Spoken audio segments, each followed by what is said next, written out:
Kjære alle sammen, heartily welcome. I will speak a little bit in English and later also in Norwegian, but welcome first to this press conference where we will announce the winner of the Ibsen International Award 2014. The award is announced every 2 years on Ibsen's birthday, the 20th of March, which is today. My name is Per Boje Hansen. I am Artistic Director of the Norwegian National Opera and have had the privilege to be the leader of this distinguished jury for the Ibsen International Award. The Ibsen Award is one of the world's most prestigious theater awards. It aims to honor an individual, institution, or organization that has brought a new artistic dimension to the world of drama or theater. The Norwegian government founded the award in 2007 and still funds the prize.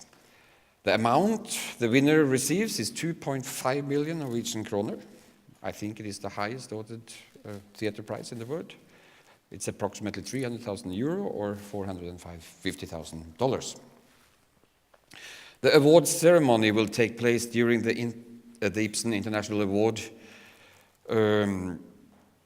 will take place during the International Ibsen Festival at the Nationaltheatret here in Oslo, Sunday the 21st of September 2014, and the winner will participate also in Skien in the International Ibsen Conference the day after on the Monday 22nd of September.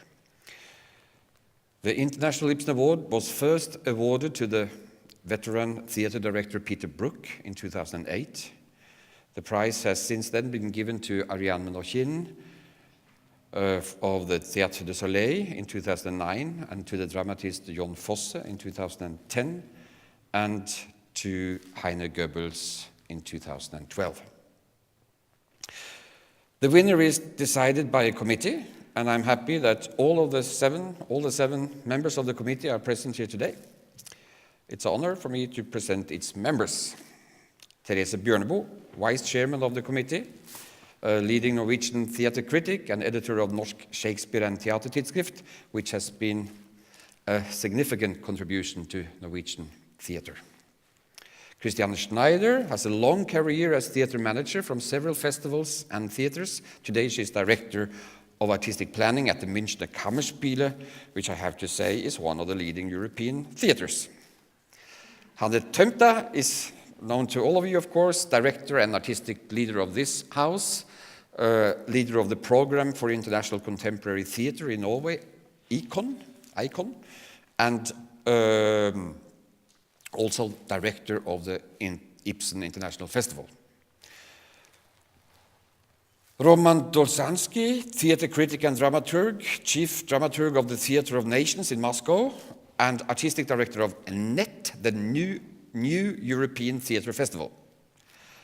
And Sir Brian McMaster, director of the Edinburgh International Festival from 1991 to 2006, previously director of English and Welsh National Operas, as well as Vancouver Opera in Canada, and he has also been member of the British Art Council. And at last but not least, Dr. Thomas Oberender, director of the Berliner Festspiele from 2012, a dramaturg and author, and former director of drama at the Salzburg Festival since 2006, I believe it was. So I will now read the decision of the jury in Norwegian. You will find translations of the text in the press kit you will receive very soon, and a French translation is even available on our homepage, hopefully a bit later today. So I will read it in Norwegian. Juryens begrunnelse. Det lett å betrakte årets prisvinner som Henrik Ibsens fullstendige motsetning. Han epikeren, oppfinneren og en trent forteller gjennom sine oversettelser av antikke dramaer for scenen. Mens Ibsens dramaer samler seg i en perfekt sluttet form, vår prisvinners gest åpnende, et spill som åpent henviser til seg selv som teater. Likevel har de to kunstnerne mye, og kanskje særlig én helt avgjørende egenskap felles, nemlig oppdagelsesevnen. Evnen til å avlytte samfunnet, Avstanden til deres eget hjemland som de uavlatelig arbeider med å konseptualisere og finne et litterært adekvat uttrykk for. De er forgapt i illusjoner. Musikk er for dem et livselement og et middel til erkjennelse på samme tid. Og det er mulig at begge disse kunstnernes evne til å la strukturer tale er et resultat av nettopp det. Utgangspunktet er en undring over å observere en flyktig livssituasjon som plutselig gjøres scenisk, og til et element i et språk som ikke er hørt på teatret før. Hvordan et menneske som går til grunne plutselig oppnår en form for spirituell erkjennelse, eller hvordan partisanernes kamp ikke fører til befrielse, men snarere et folks tragedie. Slike observasjoner har begge stadig funnet fornyende fortellerformer for. Fortellerformer som har ført til at deres litterære verk alltid har ligget ett skritt foran vanlig teaterpraksis, er visionære og har beholdt sin sceniske fantasi. Es bleibt mir nur zu sagen, dass ich natürlich auch ein wenig schlechtes Gewissen habe, ob ich als nicht geborener Dramatiker diesen Preis verdiene, aber auch Obama hat den Friedensnobelpreis bekommen, da weiß man auch nicht genau warum. Und dass ich über mein schlechtes Gewissen hinaus natürlich und von Herzen der Jury, die mich dazu ausgewählt hat, dankbar und noch ein schöneres Wort Deutsch, erkenntlich bin und darüber hinaus natürlich mit schlechtem Gewissen wieder deswegen, weil es sich um sehr, sehr viel Geld handelt mit dem Preis, dem Land, dem Staat und auch dem Volk natürlich, aus dem ja auch das Geld kommt, dankbar bin und bleibe.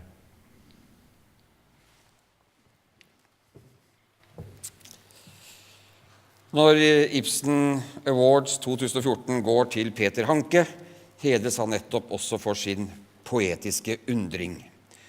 Frem til i dag har denne undringen ført til sceneverk man knapt trodde var mulige. Hans såkalte talestykker, utkastene til et nytt verdensteater, helt ordløse stykker og store monologdramaer. Peter Handkes teaterverden favner over rytmen og ånden i rocken, så vel som det dramatiske diktets lyriske tone og ønske om å skape forvandling i tilhøreren. Likevel er ikke dramatikeren Peter Handke en forfatter som kommer fra teatret. Han har aldri vært skuespiller, dramaturg eller regissør, men som forteller er han en forfatter som både er i besittelse av en fornemmelse for skjebnen og for abstrakte former som får krefter som er truende eller oppløftende, for menneskene til å vekkes til live. Slik har han lykkes i å skape en egen form for teater, friskt, selvbevisst, kunstig og umiddelbart på samme tid. Hvis Ibsen var den mønstergyldige dramatikeren i den borgerlige epoke, som ennå ikke er avsluttet, er Peter Handke utvilsomt teatrets betydeligste epiker. Han lykkes i alle stykkene sine i å synliggjøre en teatral realitet, ikke i form av virkelighetsillusjon eller etterligning, men som en realitet i seg selv. Og med den har dramatikeren Handke, som Nestroy og Calderon før ham, skapt sin helt egen blanding av magisk teater og parabel, tragedie og familiedrama. I løpet av sitt 50-årige virke har han redefinert den litterære dramatikken flere ganger, mer oppfinnsomt og radikalt enn noen annen nålevende dikter. Hans produksjon preges av en like åpenbar kontinuitet. Teatermiljøets banalitet, men også våre språklige konvensjoner og maktstrukturer blir aldri tatt for gitt, men alltid gjenstand for analyse. Slik har han skapt det kanskje viktigste episke litterære teatret siden Brecht. Fra talestykker som publikumsbeskympfung, publikumsutskjelling, som vi fikk anledning til å høre her og se her under Nationaltheatret for 4-5 år siden, over nye parabelaktige teaterformer som Kaspar og livlige tableau vivants som timen da vi ikke visste noe om hverandre, der Peter Handke lar det opptre 100 karakterer på scenen. Et klassisk well-made play om våre dagers kapitalister som Die Unvernünftigen sterben aus står side om side med variasjoner over et moderne verdensteater som Die Fahrt im Einbau og Das Spiel von Fragen. Over flere tiår har Peter Handke utforsket en slovensk-kertnisk familiekonstellasjon, som også selvbiografisk, som om det bare i litteraturen de kan gjenvinne den freden som historien frarøvet dem. Dette behandles i Über die Dörfer og Zurüstungen für die Unsterblichkeit og frem til et mesterverk som Immer noch Sturm.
Jetzt nicht reingehen, ich bin eine Breme. War das so klar? Wie die alle dastehen.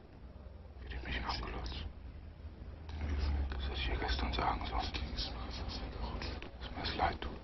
Und jetzt liege ich hier. Ich muss doch noch. Ich muss doch noch so viel tun. Wie ich bergauf ging und aus dem Talnebel in die Sonne kam. Das Feuer am Rand der Viehweide. Die Kartoffeln in der Asche.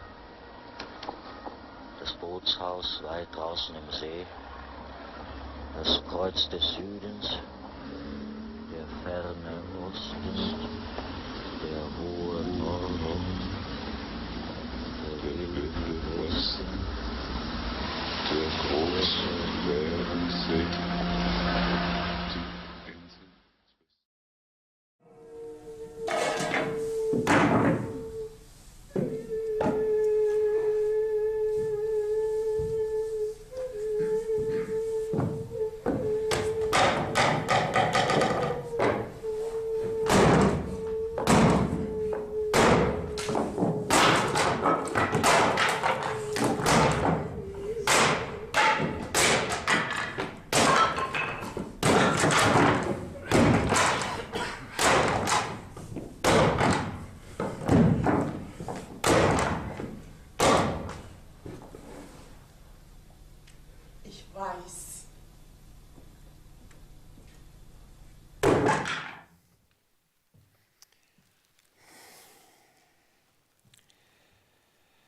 Ibsen International Award hedrer i år et verk som uten sidestykke hva gjelder formell skjønnhet og briljant refleksjon.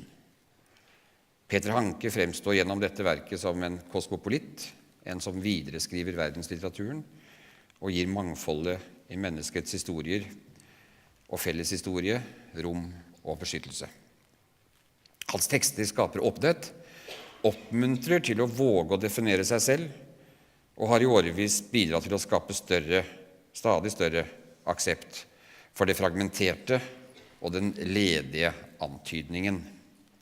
Som Shakespeares Prospero har Peter Handke skapt en øy hvor han har kunnet sette fri det han har samlet opp fra Alaska til Slovenia, forstedene og møtene med sine egne aner, Slik har Peter Handke i over et halvt århundre skapt en mest usedvanlig form for klassisisme etter den annen verdenskrig, og han skaper den fortsatt, heldigvis, får jeg nesten legge til.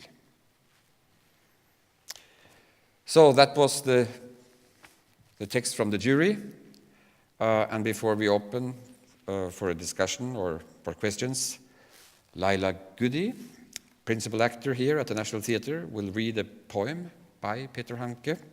She has chosen the text Song of Childhood from Wim Wenders and Peter Handke's film, which we just saw a small excerpt from, The Himmel über Berlin. Vær så god. Bye.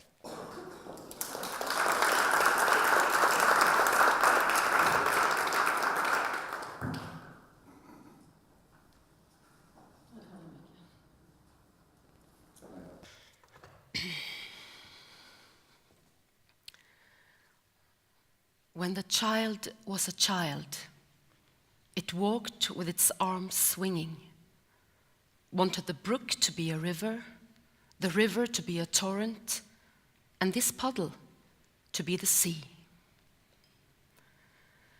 When the child was a child, it didn't know that it was a child.